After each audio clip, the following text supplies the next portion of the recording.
Hi everyone. So currently we are doing the rebar work, our ground floor slab. So currently nilalatag natin yung mga top bars po natin.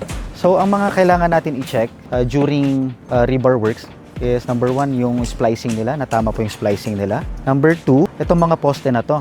So ito kadalasan dito nagkakamali yung iba, nakakalimutan nilang maglagay ng rebars dito sa part na to. So ito yung level ng concrete slab natin. Yung rebars na to importante kasi during concrete pouring may tendency to na gumagalaw. So to make it stable, kailangan maglagay tayo ng ilang rebars dito. So yung iba ito, yung bandang taas, aalisin to. Ang purpose nito muna sa ngayon is support lang muna para hindi gumagalaw yung rebars natin during concrete pouring. Also, wag natin kalimutan maglagay ng concrete spacers. Ito po, papansinin niyo yung mga slab natin, yung mga concrete spacers tayo.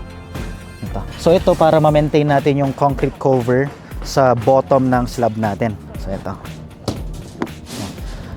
Minsan nilalagyan namin ng GI wire to, minsan hindi, depende po sa preference po ninyo. So ito may specific na timpla po ito, hindi lang basta tinimpla ito. Okay guys? So that's all for now.